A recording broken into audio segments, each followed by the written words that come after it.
about the psychology of Trumpism. And then I have something else to talk about, and that's the Declaration of Independence. Who wrote it? Something is up.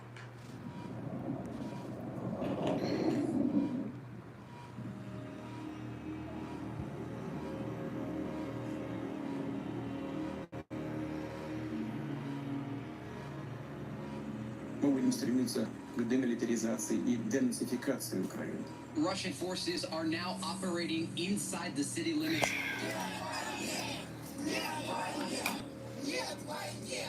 I don't think that anybody can really assess what's going on in the mind of Vladimir Putin right now. This is a dictator intent on conquest. Stunning comments from Russia's foreign minister warning the risk of World War III is real.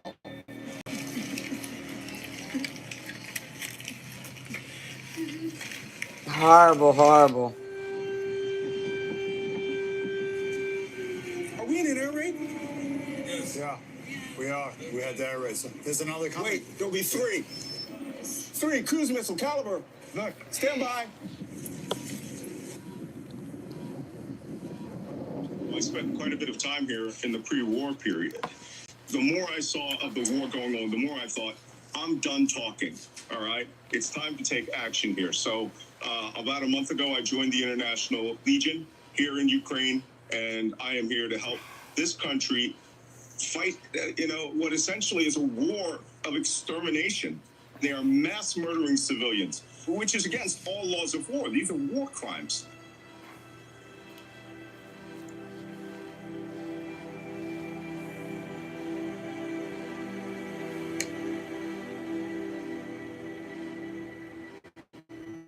When we last spoke, we were already elected an autocrat.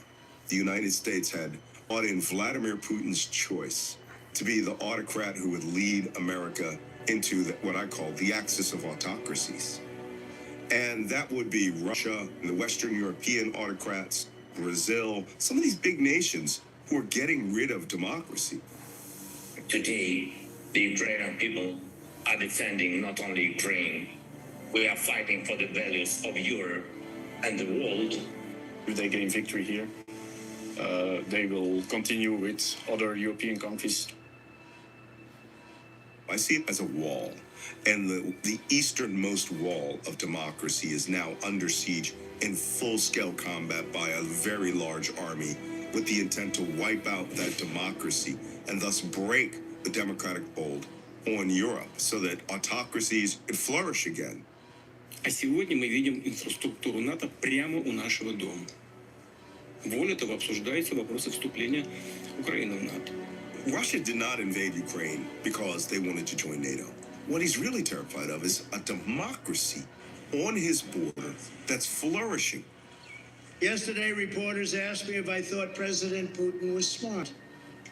I said, of course he's smart, to which I was greeted with, oh, that's such a terrible thing to say. I think right now, Russia is probably our biggest issue, and the fact that you have a lot of people acting as useful idiots that are pushing against Ukraine aid and things like that. David Cameron says that you should vote through funding for Ukraine. What do you say to that? Frankly, he can kiss my ass. But do you think Putin's the good guy in all this? Ever since Marjorie Taylor Greene started speaking out against helping Ukraine, Russian state television can't get enough of her. Look at all that. The Global Times investigative report that talks about training, it's from the Atlantic Council's Digital Forensics Research Lab, citing that the Azov Battalion was even getting stuff as far back as 2018. Any reason to disagree with that assessment? Doctor? Is this the Global Times from China? No, this is... That's what you read? Yeah, it might be. Yeah, would that be a reason?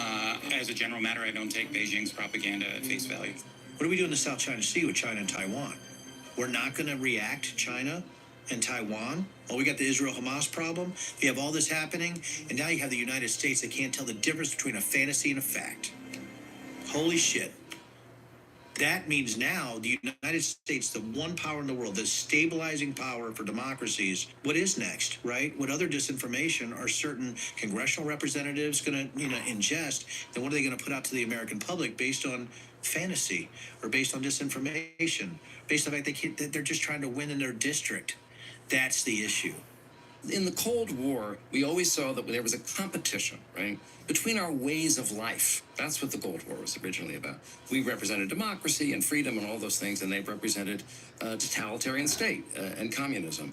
And we thought when the Berlin Wall came down, we had won. We had won the Cold War. Obviously, pronounced mission accomplished a little too soon. Now they flipped us.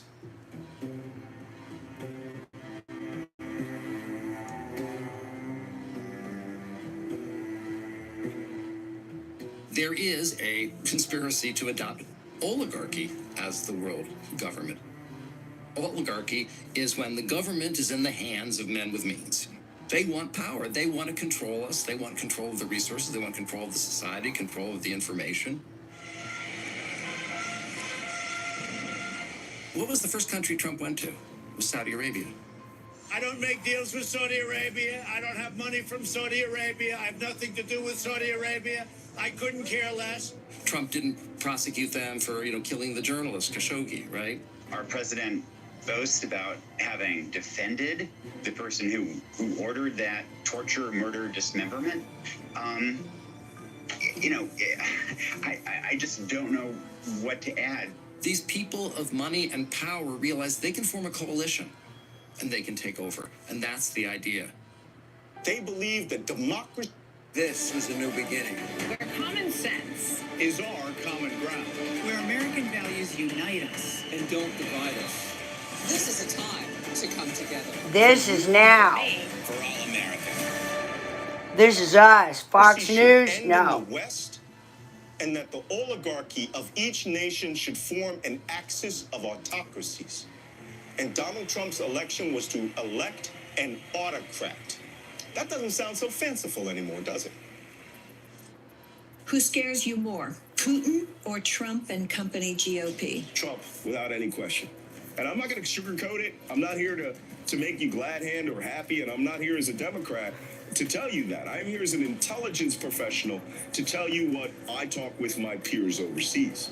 And they understand that this could be the end of where the Republicans cease governing 100%, then use the laws to hammer each and every one of you, prosecute all of the people in Congress that they find as enemies. You think this is not possible? It's on the way. The insurgence of the Republican Party is principally because they're preparing for the next election, power will fall into their hands, and then they will dismantle government. They're going to legislate away everything.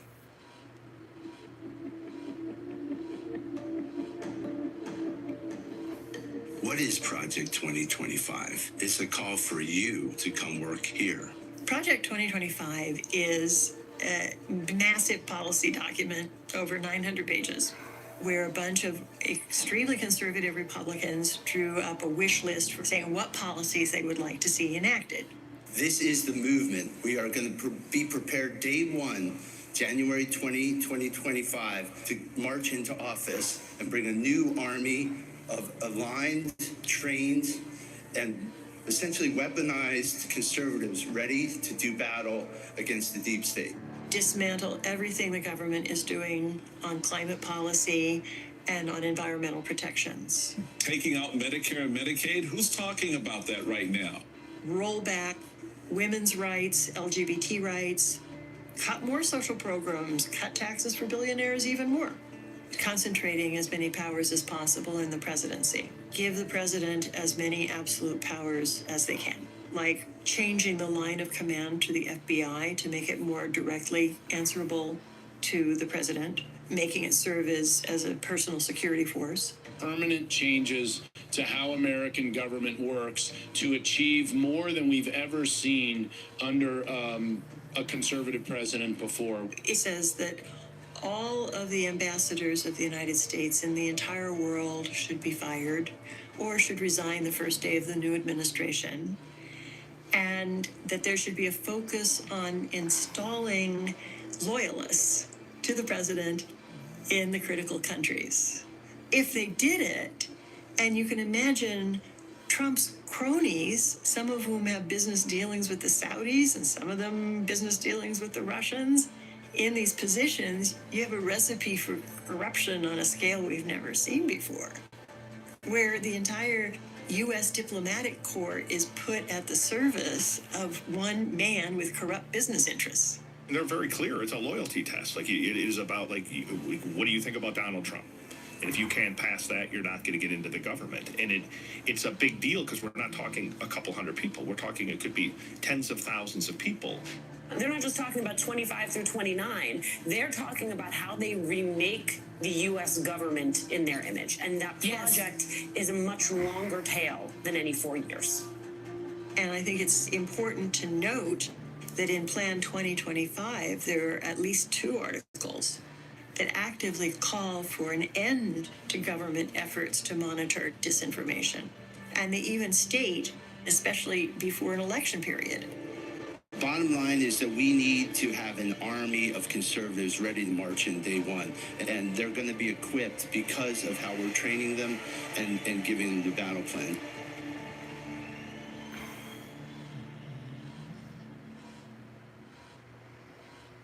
If I had to make an assessment like a course of action on where we're at as a country, say you're my general and I'm your briefer. Say, well, there's 3 courses of action. There's 3 things I see, sir. You know, I would say my number 1 course of action is we're shaky. We're really shaky. You know, maybe we're going to get through. I think we might get through, but we're shaky. So I think the second thing is that I see, you know, sort of an imminent decline of American democratic institutions in the next 20 years, where I don't know if we're going to even look like this in 2 decades because of the bizarre belief systems, lack of education, ignorance, and our propensity to accept any Oh, I got to hear this, y'all.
That's right. You'll join us.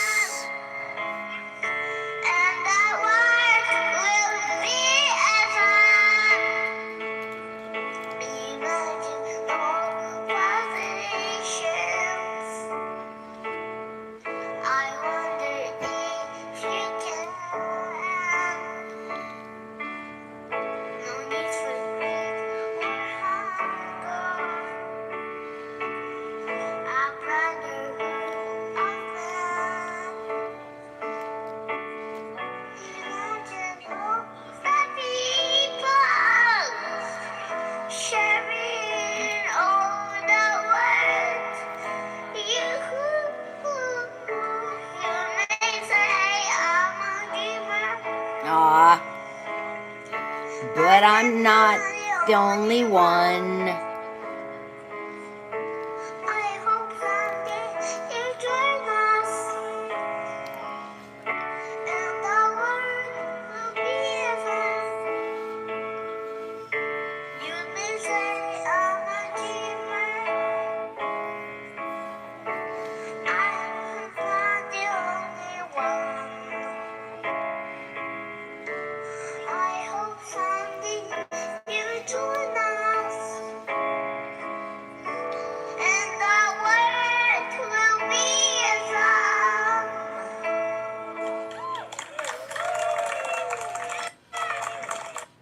That's right. That's exactly right, y'all. Right there. Okay? Join me. Join me, and we will live as one. We will fire this corrupt government and declare me, Sassy Grace, the new president and treasurer of all nonprofits, and we will redistribute the money and pay for our health care, our teeth care, our eye care, all for free. We will pay off all our mortgages and all our debts. We will bail everybody out of jail. We will tell the truth. We will go to Gaza and feed the babies. And we will no longer let anyone use a book to create harm anywhere on the earth ever again. Information from foreign or domestic sources. So you know what the third thing is I think 2024 is the end for us if Donald Trump were to win. Almost 250 years in America as we know it, no U.S. president has ever been convicted of a crime. That is until this week. The former president, Donald Trump, found guilty on 34 felony counts. We have a country that's in big trouble. The judge could decide to say, hey, house arrest or even jail. I don't know that the public would stand it, you know. I'm not sure the public would stand for it. I think it's a very dangerous thing to even talk about because we do have a tremendously passionate group of voters, that much more passion than they had in 2020, and much more passion than they had in 2016. I think it would be very dangerous. People talk about the danger of civil war. I don't think we would have a true armed factionalism. However, there's a huge danger to democracy, which is the U.S.'s wild card. A what? A violent civil unrest? With all the guns that everybody has, you think there's not going to be a civil violent unrest? That's where you're wrong. That's where you guys need to help me invoke the Declaration of Independence and tell this government we take back our consent and we don't need your approval to do it. No other country in peacetime has over 400 million guns in private hands. Multiple gunshots are heard. The suspect keeps telling about killing Jews. We have for too long been complacent about all of the domestic terrorists. No other country in peacetime tolerates militias, tolerates sovereign sheriffs who don't accept federal law. January 6th, participants included local and state GOP officials, police, National Guard, law enforcement, and the military. Authoritarians anchor these very eclectic constituencies and they create these movements. We have to construct a pro-democracy movement, which means everyone has to be united. The 20th century is marked by a generation that understood fundamentally what sacrifice meant and what it required. 6th of June, 1944. D-Day. I've long said that history has shown that ordinary Americans can do extraordinary things when challenged. Does anyone doubt they wouldn't move heaven and earth to vanquish hateful ideologies of today? You can't move heaven and earth to remove hateful ideologies if removing heaven and earth has to do with violence. Stay true to what America stands for. Measure the best of our energies and skills, because that challenge is one that we're willing to accept. Leaders, flawed in all manners, understood in those moments they needed to rise to the occasion that the people required. And right now, what the people require is a transfer of wealth from the few to the many. And that's me, Sassy Grace, because your grace is going to be sassy. Sassy's opinion, because I'm sassy and it's my opinion.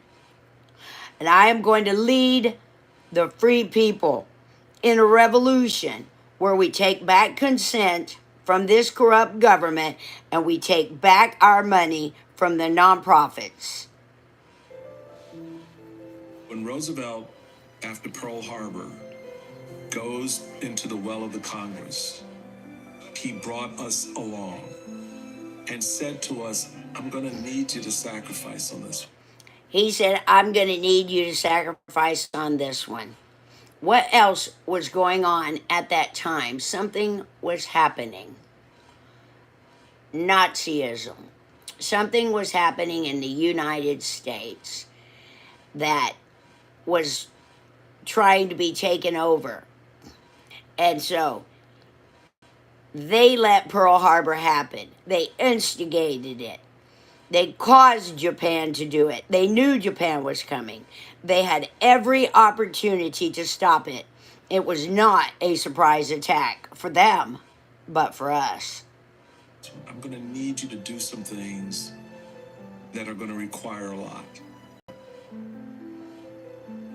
And then I look at 21st century America. What have we been asked to sacrifice? 9/11. What are we asked to do? Go shopping. Instead of 2008, the truth. People are losing their homes Because of what they did. 2020, global pandemic. Shut down the world. What are we asked to do? Obey. Nothing. Obey. 1 million people dead. In each of those instances, our leaders did not ask us to do the one thing we needed to do, and that is to care less about ourselves and more about each other. Where did the pandemic go?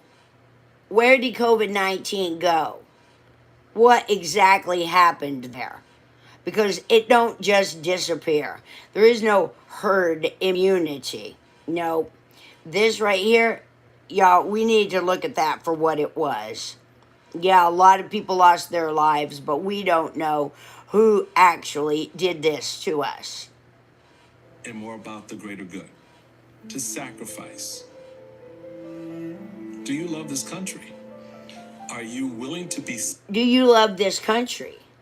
Do you love this world?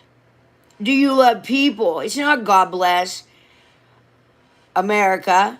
It's not God bless United States. It's God bless the human race. God bless us all, and stop choosing one group of people over another. Selfless in her cause. I believe and ascribe to what Ronald Reagan, how he looked at the country is. Yeah, this is how he looked at the country. He looked at it as bring in all the cocaine and devastate the inner cities, and let's just give it to them for free so they can make crack. And then let's arrest them all and put them all in jail. That is what Ronald Reagan did. That shining city on a hill. The light within that city that makes it shine is us. And we can't shine if we're all in jail. And the light is going out because they are kidnapping all of us. When the light goes out, we done.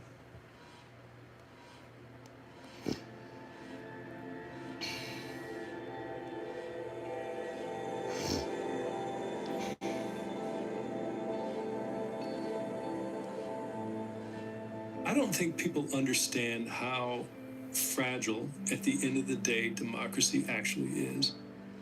And one of the advantages to growing up where I did overseas was watching very well-functioning democracies in a matter of months turning into authoritarian regimes. And I think it took January 6th for a lot of Americans to actually understand that the democracy that we enjoy is not going to necessarily be there forever without a lot of effort. And the only way we protect and maintain and preserve American let's hear this. Is through actively getting involved. Okay, how? A critical moment in human history. How do we actively get involved? That's an easy thing to say.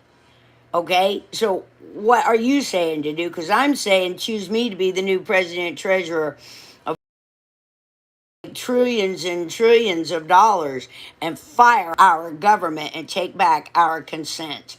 The revolution will be televised and there will be absolutely zero violence. No violence at all. Just your transfer of the wealth.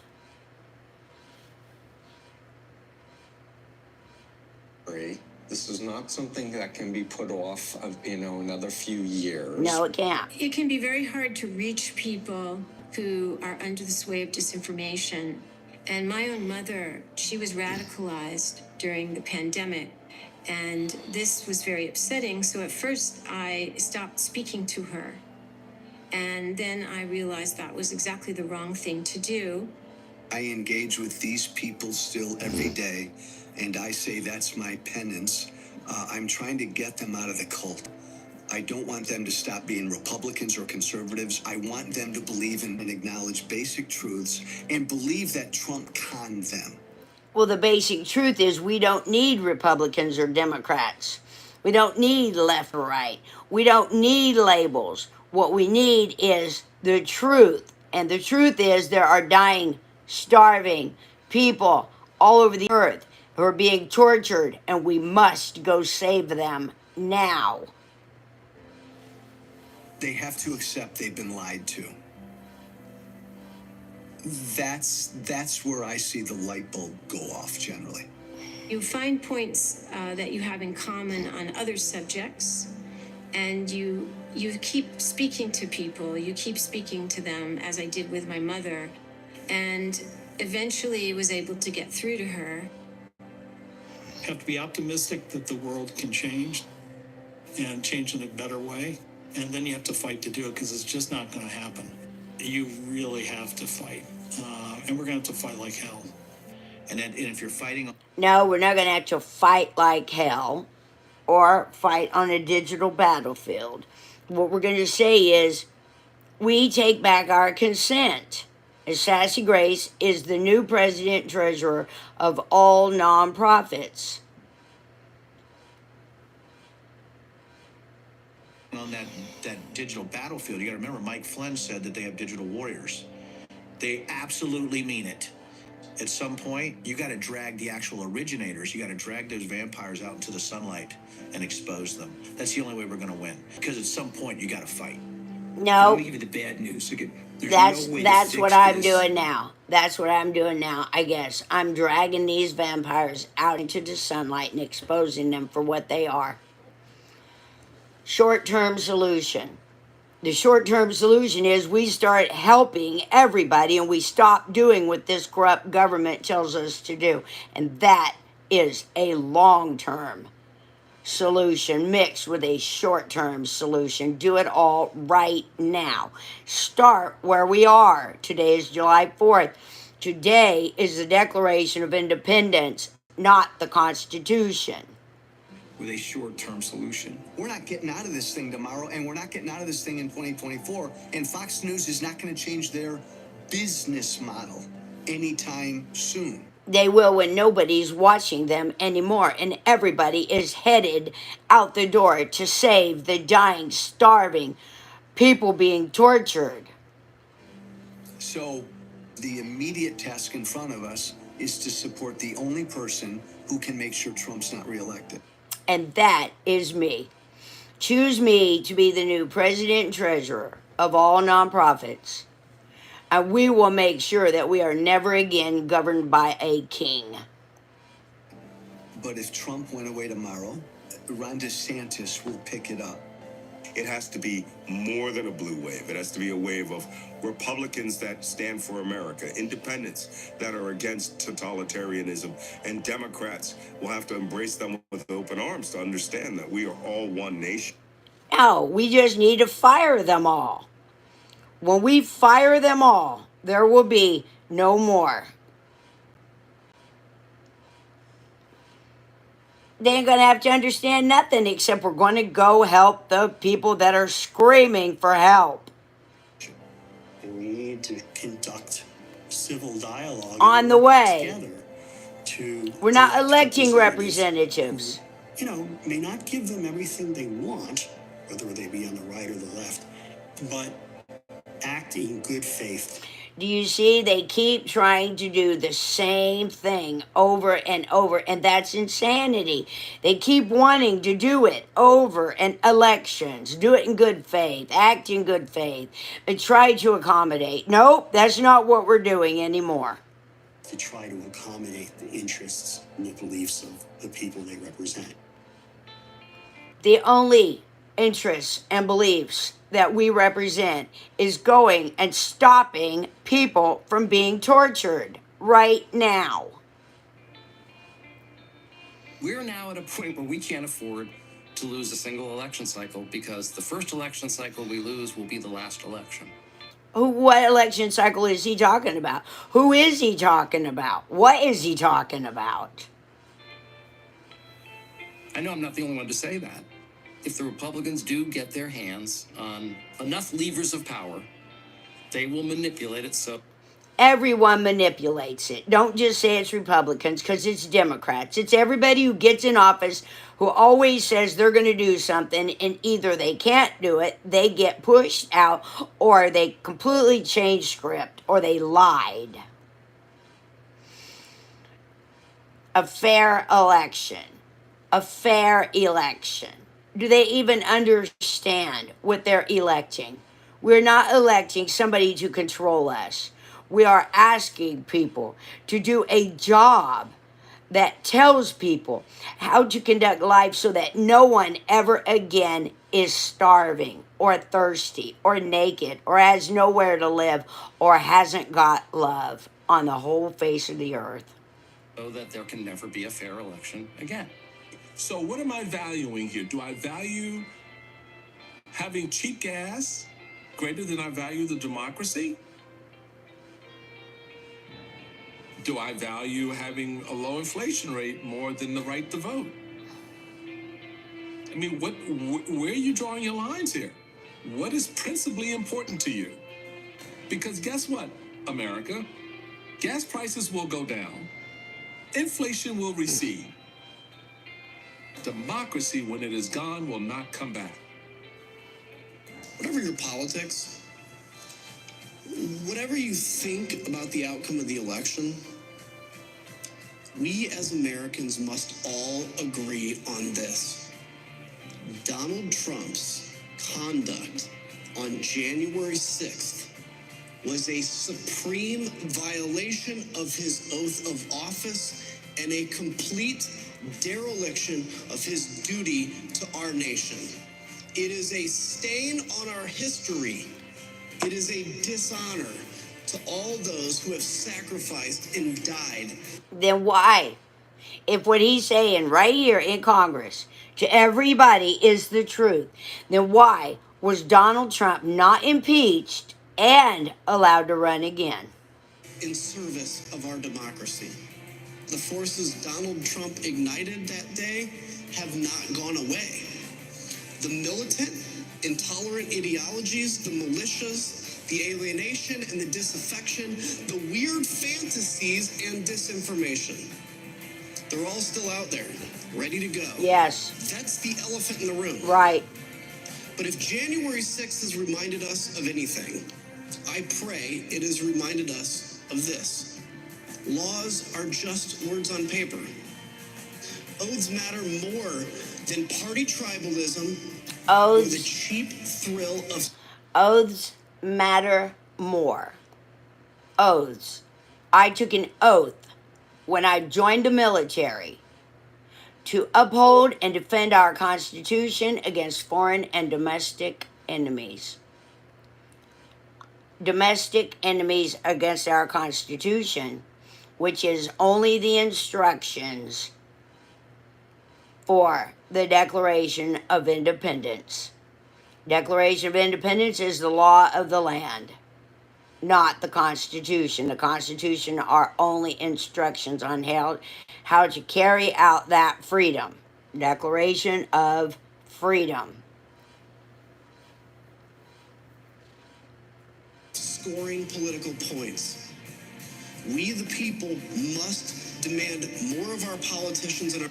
We must demand more of our politicians and ourselves. He's a politician, so what has he done? other than to sit up here and say this? How do we demand more of our politicians? And how do we demand more of ourselves? Huh? How are we demanding more of ourselves? By what? By doing what? Choose me. That's what we're going to do. Ourselves. Oaths matter. Character matters. Oaths matter. Character matters. Of which no one in our government is actually doing.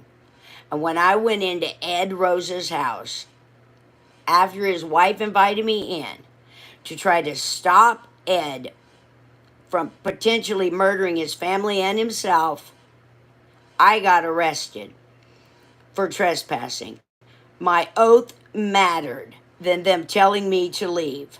I'm not going anywhere, I told them, until Ed is taken care of. And they threw me up against a police car and tortured me for 4 days. Truth matters. Truth matters. If we do not renew our faith and commitment to these principles, this great experiment of ours, our shining beacon on a hill, will not endure. And so what are you saying to do there, buddy? Democracy is under threat around the world. And history is being made now.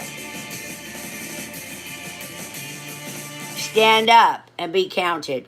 Of course history is being made now. History is being made every second of every day. History is just what happened yesterday, of what happened last minute.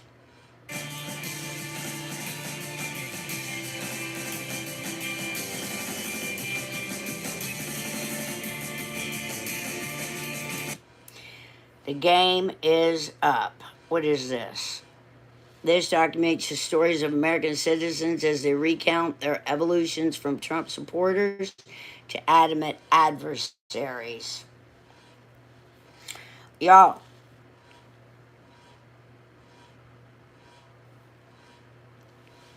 right now, we have no choice in this matter. On this July 4th, we have no choice in this matter but to do something. And the one thing that we can all do together is vote me the new president and treasurer of all nonprofits. And I will redirect the money right straight back to all the nonprofits. They will no longer be answering to whoever they're answering to. They will be answering to me, ultimately. And I say that all the people working at those nonprofits pay off all their personal debt of anybody that they know. We're going to go into the jails and the prisons, and we are going to help those people. We are no longer going to make them suffer in there in silence. We are going to go down in the underground. Y'all are not going to believe the experiments that they are doing on the people in the jails, and I can absolutely prove it. We are going to do it.